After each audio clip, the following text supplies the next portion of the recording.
Hey guys. We apologize for the delay. We are having some technical issues, but soon they will be fixed. But while we wait for the issue to be solved, we'll be asking questions from the videos we have posted. Answer 2 questions correctly within 120 seconds. The great Leonardo da Vinci. Properly named Leonardo di Ser Piero da Vinci. Leonardo, son of Ser Piero from Vinci, was born on the 15th of April 1452 in, or close to, the Tuscan hill town of Vinci, 20 miles from Florence.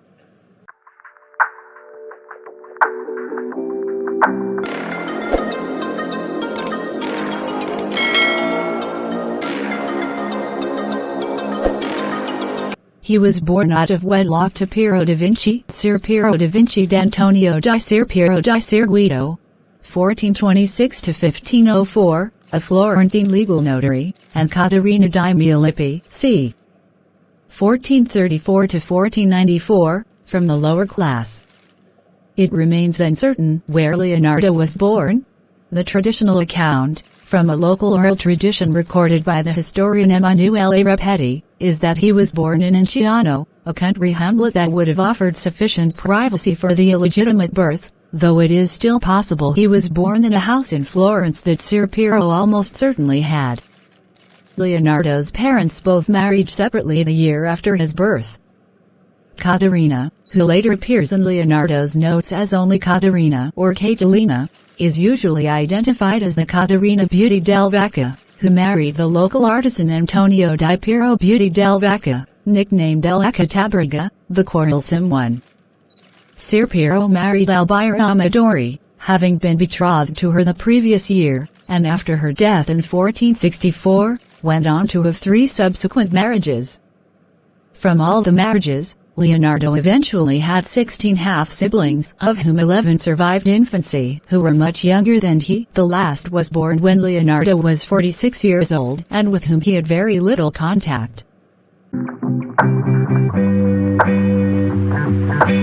Very little is known about Leonardo's childhood, and much is shrouded in myth, partially because of his biography and the frequently apocryphal lives of the most excellent painters, sculptors, and architects. 1550 by 16th century art historian Giorgio Vasari.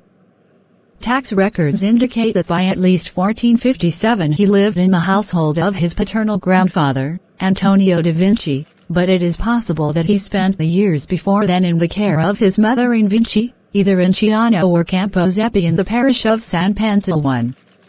He is thought to have been close to his uncle, Francesco da Vinci, III, but his father was probably in Florence most of the time. Ser Piero, who was the descendant of a long line of notaries, established an official residence in Florence by at least 1469 and had a successful career. Despite his family history, Leonardo only received a basic and informal education in vernacular writing, reading, and mathematics.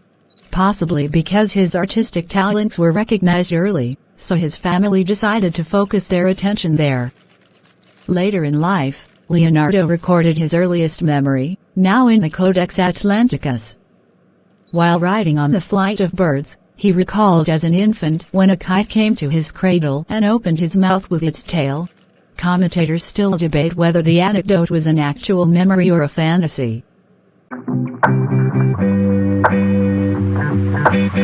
In the mid-1460s, Leonardo's family moved to Florence, which at the time was the center of Christian humanist thought and culture. Around the age of 14, he became a garzone studio boy in the workshop of Andrea del Verrocchio, who was the leading Florentine painter and sculptor of his time. This was about the time of the death of Verrocchio's master, the great sculptor Donatello. Leonardo became an apprentice by the age of 17 and remained in training for 7 years. Other famous painters apprenticed in the workshop or associated with it include Ghirlandaio, Perugino, Botticelli, and Lorenzo di Credi. Leonardo was exposed to both theoretical training and a wide range of technical skills, including drafting, chemistry, metallurgy, metalworking, plaster casting, leatherworking, mechanics, and woodwork, as well as the artistic skills of drawing, painting, sculpting, and modeling. Leonardo was a contemporary of Botticelli, Ghirlandaio and Perugino, who were all slightly older than he was. He would have met them at the workshop of Verrocchio or at the Platonic Academy of the Medici. Florence was ornamented by the works of artists such as Donatello's contemporaries Masaccio, whose figurative frescoes were imbued with realism and emotion, and Ghiberti, whose Gates of Paradise, gleaming with gold leaf, displayed the art of combining complex figure compositions with detailed architectural backgrounds. Piero della Francesca had made a detailed study of perspective, and was the first painter to make a scientific study of light. These studies in Leon Battista Alberti's treatise De Pictura were to have a profound effect on younger artists, and in particular on Leonardo's own observations in artworks. Much of the painting in Verrocchio's workshop was done by his assistants. According to Vasari, Leonardo collaborated with Verrocchio on his The Baptism of Christ, c. 1472 to 1475, painting the young angel holding Jesus' robe with skill so far superior to his masters that Verrocchio purportedly put down his brush and never painted again, the latter claim probably being apocryphal. The new technique of oil paint was applied to areas of the mostly tempera work, including the landscape, the rocks seen through the brown mountain stream, and much of Jesus' figure, indicating Leonardo's hand. Additionally, Leonardo may have been a model for two works by Verrocchio, the bronze statue of David in the Bargello and the Archangel Raphael in Tobias and the Angel. Vasari tells a story of Leonardo as a very young man. A local peasant made himself a round buckler shield and requested that Ser Piero have it painted for him. Leonardo, inspired by the story of Medusa, responded with a painting of a monster spitting fire that was so terrifying that his father bought a different shield to give to the peasant and sold Leonardo's to a Florentine art dealer for 100 ducats, who in turn sold it to the Duke of Milan. Leonardo worked in Milan from 1482 until 1499. He was commissioned to paint the Virgin of the Rocks for the Confraternity of the Immaculate Conception and the Last Supper for the monastery of Santa Maria del Grazie. In the spring of 1485, Leonardo traveled to Hungary on behalf of Sforza to meet King Matthias Corvinus, and was commissioned by him to paint a Madonna. In 1490 he was called as a consultant, together with Francesco di Giorgio Martini, for the building site of the Cathedral of Pavia, and was struck by the equestrian statue of Regisol, of which he left a sketch. Leonardo was employed on many other projects for Sforza, such as preparation of floats and pageants for special occasions. A drawing of, and wooden model for, a competition to design the cupola for Milan Cathedral. And a model for a huge equestrian monument to Ludovico's predecessor Francesco Sforza. This would have surpassed in size the only two large equestrian statues of the Renaissance, Donatello's Gattamelata in Padua and Verrocchio's Bartolomeo Colleoni in Venice, and became known as the Gran Cavallo. Leonardo completed a model for the horse and made detailed plans for its casting, but in November 1494, Ludovico gave the medal to his brother-in-law to be used for a cannon to defend the city from Charles VIII of France.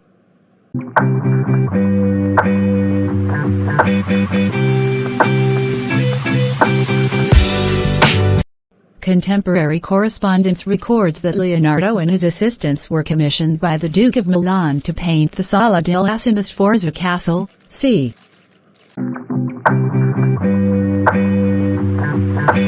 1498. The project became a trompe-l'oeil decoration that made the Great Hall appear to be a pergola created by the interwoven limbs of 16 mulberry trees, whose canopy included an intricate labyrinth of leaves and knots on the ceiling. The great Leonardo da Vinci.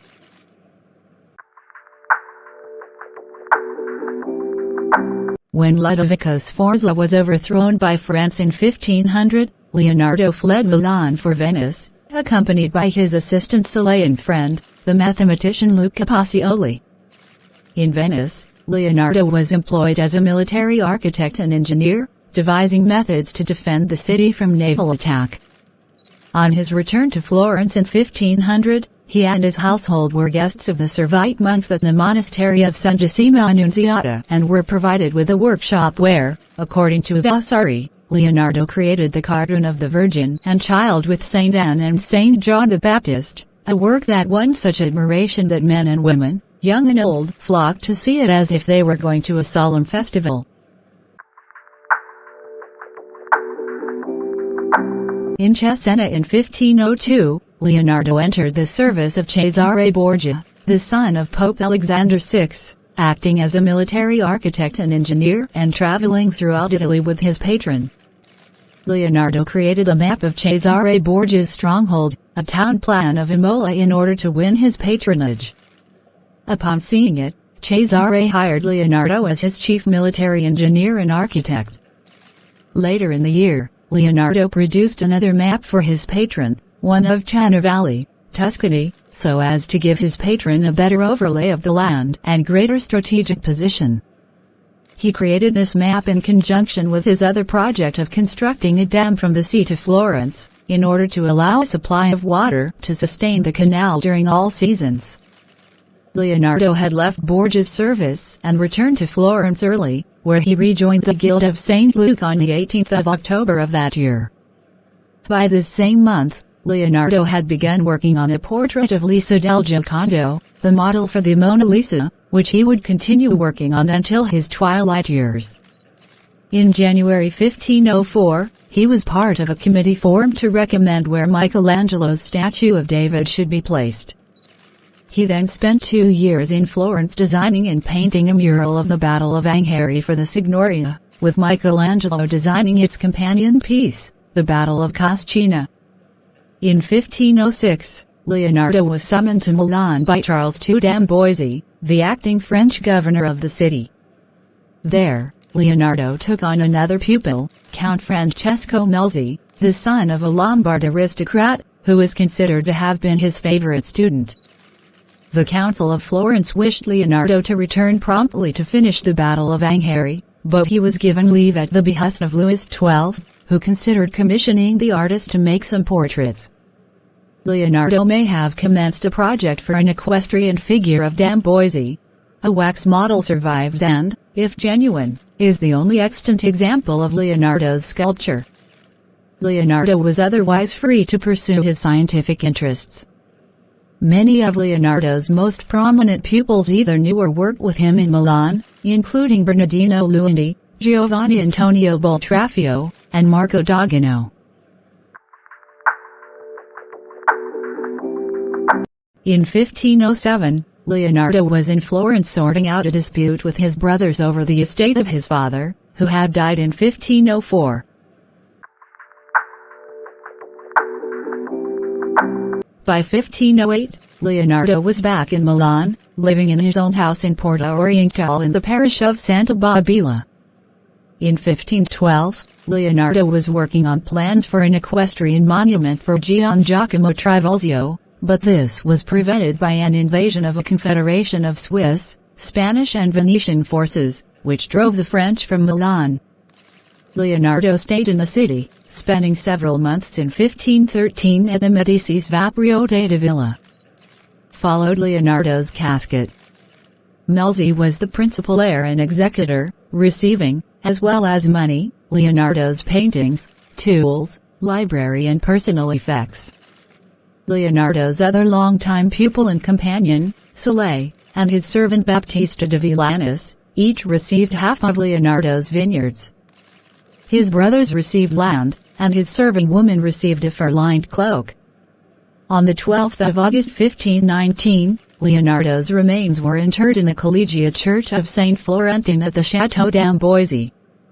Some 20 years after Leonardo's death, Francis was reported by the goldsmith and sculptor Benvenuto Cellini as saying, "There had never been another man born in the world who knew as much as Leonardo, not so much about painting, sculpture and architecture, as that he was a very great philosopher." Soleil, or Illinois Solano, the little unclean one, that is, the devil, entered Leonardo's household in 1490 as an assistant. After only a year, Leonardo made a list of his misdemeanors, calling him a thief, a liar, stubborn, and a glutton, after he had made off with money and valuables on at least 5 occasions and spent a fortune on clothes. Nevertheless, Leonardo treated him with great indulgence, and he remained in Leonardo's household for the next 30 years. Sole executed a number of paintings under the name of Andrea Sole, but although Vasari claims that Leonardo taught him many things about painting, his work is generally considered to be of less artistic merit than others among Leonardo's pupils, such as Marco Dogino and Boltraffio. At the time of his death in 1524, Sole owned a painting referred to as Gioconda in a posthumous inventory of his belongings. It was assessed at 505 lire, an exceptionally high valuation for a small panel portrait. The great Leonardo da Vinci, in the Book of History.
And win $1.